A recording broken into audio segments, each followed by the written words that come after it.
네, 여러분 안녕하세요. 경자노소 TV입니다. 집에서 즐기는 광주부동산 임장. 네, 오늘은요. 경자노소 TV 구독자이신 몽구님의 상담 내용을 통해 입지 분석을 한번 해볼 텐데요. 해당 입지, 해당 물건과는 전혀 이해관계가 없음을 말씀드립니다. 더불어서 투자에 대한 책임은 전적으로 본인에게 있음을 말씀드립니다. 이 내용은요, 제가 우리 몽구님의 그 질문 내용을 가지고 이메일을 받아서요, 이메일로 답변을 해준 상담 내용인데요. 사실은요, 제가 상담을 하지는 않습니다. 엄밀히 말하면 상담을 못해요. 왜냐면 제가 전문가도 아니고 하기 때문에. 그리고 또 제가 우리 상담 요청을 해주신 구독자님의 개인적인 어떤 재정 상태라든지 현재 어떤 상태들을 제가 전혀 알지 못하잖아요. 그렇기 때문에 상담을 한다는 것은 사실상 불가능합니다. 하지만 우리 구독자님께서 상담 요청을 해 오셨기 때문에 뭐 지엽적으로나마 제가 또 조언을 드릴 수 있을까 해서 올려봅니다. 이 내용은 우리 몽구님께 이메일로, 개인 메일로 보내드린 내용이 되겠습니다. 네, 한번 읽어보겠습니다. 네, 몽구 구독자님, 일단 감사의 말씀을 드립니다. 경자노소 채널을 구독해 주시고 댓글로 문의까지 주시니 어떻게 감사의 말씀을 드려야 할지요. 사실 제가 몽구님의 전반적인 재정 상태를 모르기 때문에 질문에 대한 답변은 아주 지엽적이고 편협한 답변임을 미리 알려드립니다. 사실 저도 말씀드린 이 물건에 대해서는 전혀 알고 있지를 못하고 있고요. 일단은 저의 투자 원칙과 부합되지 않는 물건이라서 그렇습니다. 여러분도 아시죠? 저의 투자 원칙, 지역별 좋은 입지의 1군 브랜드 신축 아파트를 투자해서 투자금 대비 최고의 효율을 추구하는 투자 방식이기 때문에 해당 입지에는 관심이 없었던 것이 사실이죠. 말씀해주신 해당 입지는 광주광역시 남구 땡땡동 일원에 건축되는 남구 땡땡 아파트인데요. 84제곱미터 단일 타입의 땡땡땡 세대 주상복합 아파트임을 확인했습니다. 일단 해당 입지는 남구 내에서 선호하는 입지도 아닐 뿐더러 세대수 또한 주상복합 아파트이면서 굉장히 적은 세대수를 수용하는 아파트였어요. 그리고 브랜드 역시 지역 브랜드로서 1군 브랜드의 맛을 이미 경험한 광주시 우리 광주광시 주민들이 선호하는 브랜드도 아니었고요. 학군 역시 남구가 학군으로 정평이 나 있긴 했지만 그건 역시 봉선동과 진월동 일부 지역에 해당하는 이야기죠. 그리고 땡땡 초등학교, 땡땡 중학교 등을 제가 폄하하는 것은 아닙니다. 뭐 사실 우리 몽구님께서 말씀해주신 그 지역의 인근 학교가 제가 졸업한 학교거든요. 네. 하지만 우리는 투자자로서 현실을 직시할 필요가 있죠. 그렇죠. 사람이 선호하는 곳과 비선호하는 곳을 잘 식별하고 구분하는 것이 이 투자자의 능력과 직결되는 거거든요. 해당 지역의 대장 아파트는 누가 뭐래도 반도 유보라일 것입니다. 하지만 이건 역시 남구 전체, 광주 전체를 놓고 봤을 때는 썩 내키지가 않는 곳임은 분명합니다. 왜냐하면 투자라는 것이 해당 시기에 가장 최고의 투자처를 발굴하고 투자해야 하는 것이잖아요. 우리가 투자할 수 있는 금액은 한정돼 있잖아요. 그렇죠? 달리 말씀드리자면 말씀하신 입지는 동시기 최고 선택은 아니다라는 말씀을 제가 드렸고요. 다만 예외는 있죠. 무주택자이시면서 우리 몽구 씨가 무주택자이시면서 보유 중인 재정 상태가 경제적인 능력이요. 말씀하신 아파트 이외에는 매수할 여유가 없으실 경우이시라면 그리고 직주 근접, 자녀 교육 문제 등으로 꼭 실거주를 그 지역에서 하셔야만 하는 그런 목적이다. 그러면 뭐 매수하셔도 뭐라고 말씀을 드릴 수는 없습니다. 왜냐하면 무주택자인 상태보다는 일단 주택을 매수하셔서 유주택자가 되시고 차후 부동산 규제책들이 완화될 경우 이 해당 아파트를 담보로 추가적인 투자금을 마련하실 수 있을 것이기 때문에 장기적으로 보신다면 무주택인 상태보다는 좋을 것이다 라는 것이 제 생각입니다. 이렇게 말씀을 제가 드렸고요. 하지만 지극히 주관적인 제 생각을 다시 한번 말씀드리자면 기회비용적인 측면에서 투자처로서는 좋은 선택지는 아닌 것 같다라는 말씀을 제가 드렸습니다. 네. 다시 한번 언급드리지만 투자와 관련해서 책임은 전적으로 본인에게 있음을 다시 한번 강조드립니다. 네, 이렇게 제가 우리 몽구 구독자님께 답변을 드렸고요. 하지만 뭐 안타까운 것은 제가 우리 몽구 구독자님의 개인적인 어떤 상황과 지금 재정 상태를 제가 전혀 알지를 못하는 상태잖아요. 그렇기 때문에 뭐 너무 제한적이고 지엽적이고 편협한 이런 답변을 드릴 수밖에 없었다는 점 미리 설명을 좀 드리고요. 추가로 우리 몽구 구독자님께 제가 드리지 못한 말씀 중에 한 가지를 더 언급을 드려야 될 것 같아서 사실은 이 영상을 올려보는 건데요. 우리가 광주 지역이 현재 지금 조정 대상 지역이거든요. 조정 대상 지역이기 때문에 만약에 우리 몽구 씨가 무주택 세대주다 그러면서 요런 조건에 부합될 경우 적지 않은 주택담보대출이 나오는 거거든요. 보세요. LTV를 따졌을 때 조정 대상 지역 5억 원 이하는 70%로 완화가 되었고요. 그렇죠? 그 말은 이 조건에 부합이 된다면 70% 주택담보대출이 나온다는 이야기거든요. 너무 좋은 조건이에요. 그렇기 때문에 꼭 이 지역만 보시지 마시고요.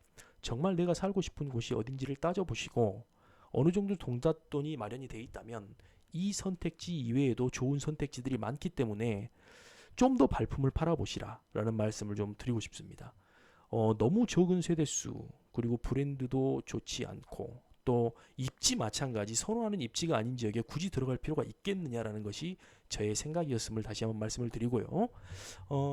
제가 건방지게 이렇게 상담을 해드리고 영상을 올려드리는데요. 반드시 전문가에게 상담을 받으세요. 그래야지만 최선의 답지가 나오는 겁니다. 최선의 선택지를 고를 수 있는 거예요. 왜냐? 제가 우리 몽구 씨의 재정적인 개인 상태를 전혀 모릅니다. 무주택이신지 유주택이신지 뭐 또 다른 어떤 뭐 조건이 있는지 이런 걸 전혀 알지를 못하기 때문에 이 정도 선에서 저는 상담을 드리는 것이 맞을 것 같고요. 추가적으로 또 한 가지의 댓글이 달려 있어가지고 제가 좀 가져와 봤어요. 이거는 좀 안타까운 마음에 제가 가져와 봤습니다. 우리 구독자라면 이런 말씀을 하시면 안 되는데 보세요. 공급이 많아져서 집값 좀 떨어졌으면 물론 이렇게 말씀하시는 것은 저는 그 이유는 알 것 같아요. 충분히 10분 이해됩니다. 너무나도 많이 올라버린 집값에 정말 내가 사고 싶은 집, 살고 싶은 집을 선택할 수 없는 그런 상황이 너무 안타깝죠, 사실은. 저도 아이를 키우는, 자녀를 키우는 부모 입장에서 정말 걱정이 돼요. 우리 자녀들이 제 나이가 되었을 때 정말 내 집 마련을 쉽게 할 수 있을 것인가. 부모의 도움이 없다면 정말 어려울 텐데 라는 걱정, 고민, 근심이 많아지는 것이 사실 요즘입니다. 인플레이션을 따라가기가 너무나도 힘들고 또 쏟아져 나오는 유동성들 때문에 사실은 집값이 올라서 기쁨과 반면에 이 오른 집값이 과연 실제이냐 허상은 아니냐라는 생각이 많이 들고 있는 요즘이에요. 무슨 말씀이냐면 정작 집값이 올랐어요. 그런데 물가를 한번 쳐다보세요. 인플레이션을 한번 보세요. 과연 내 집이 오른 것이 맞느냐를 따져보았을 때 인플레이션을 근근히 따라가고 있지는 않은가라는 생각을 반드시 해보셔야 됩니다. 제가 아래 댓글을 달았죠. 사실은 이런 좀 부정적인 댓글은 제가 댓글을 달지 않거든요. 또는 삭제를 하거나 이렇게 달았어요. 그러기가 쉽지 않을 거예요. 이게 너무 안타까운 마음에 제가 안타까운 마음에 달아드린 댓글입니다. 정말 그러기는 쉽지 않을 겁니다. 그래서요, 여러분들 다시 한번 마인드를 좀 고쳐 잡으시고요. 우리가 공산주의에 사느냐, 사회주의에 사느냐, 아니면 자본주의에 살고 있느냐를 명확히 아셔야 되고 자본주의의 생리가, 자본주의의 논리가 어떻게 돌아가는지, 수요 공급이라는 것은 무엇인지, 인플레이션이 무엇인지, 디플레이션이 무엇인지, 인플레이션이 일어나면 어떤 현상이 벌어지는지, 그러면 과연 인플레이션은 멈출 수 있는 것인지 정말 따져보고 공부를 하셔야 됩니다. 디테일하게 깊이 있게 공부를 반드시 하셨으면 좋겠고요. 우리 구독자 여러분들께서는 정말 이런 마인드는 갖지 않으셨으면 좋겠다. 제가 비방하는 게 아닙니다. 이런 마인드로 접근을 해서 많은 기회를 놓치지 말아 주셨으면 좋겠다라는 차원에서의 말씀을 드리는 거예요. 오해가 없으셨으면 좋겠습니다. 여러분들 제 마음 아시죠? 네, 그런 마음입니다. 끝으로 이 기사를 좀 보면서 정리를 좀 해봐야 될 것 같아요. 올해 600조 풀리죠. 그런데 보세요. 추경 협상 난항 작년 여윳돈 3조인데 40조 더 늘리자는 국회. 추경하자는 겁니다. 추가 경정. 돈 더 풀자는 거죠. 더민초 이재명 50조 추경 적극 지지. 그렇죠. 선거 전 4차 지원금 현실화. 22년 만에 2년 연속 1분기 추경. 22년이 시작된 지가 뭐 한 10여 개월 흘렀나요? 벌써 추경을 하고 있습니다. 물론 깊은 속사정이야 뭐 제가 알겠습니까? 하지만 이것이 진정 필요한 의미에서의 추경인가는 따져보고 고민해볼 필요가 있지 않을까라는 생각을 더불어 해봅니다. 자, 보세요. 추경 편성 불가피. 올해 국가 채무 1000조 넘어설 수도. 엄청난 겁니다. 정치권 움직임대로 4월 전 4차 재난지원금을 지급하려던 정부는 연초부터 추경을 편성해야 한다. 정부가 3차 재난지원금을 올해 목적 예비비 4조 8천억을 이미 투입해 남은 예비비는 2조 원에 불과하다. 이래서 3차 재난지원금 규모가 7조 8천억에서 14조 3천억 원이었다는 점에서 4차 지원을 지급하려면 대규모 적자 국채 발행을 통한 추경 편성이 불가피한 상황이다. 특히 올해 4월 전 추경을 편성한다면 지난해에 이어 2년 연속 1분기에 추경을 편성하게 된다. 그러면 2분기, 3분기, 4분기에는 어떻게 될까요? 추경 안 할까요? 이와 유사한 상황이 벌어지면 또 추경할 것 아닙니까? 얼마나 많은 부채를 짊어지게 되겠어요? 이는 외환위기 당시인 1998년, 1999년 이후 22년 만이다. 글로벌 금융위기 때인 2009년에도 1분기 추경이 있었지만 그 다음해에는 빠른 경제회복으로 아예 추경을 편성하지 않았다. 그렇죠. 올해 본예산 기준 연말 국가채무는 956조 원, 국내 총생산 GDP 대비 국가채무 비율은 47.3%에 이를 전망이다.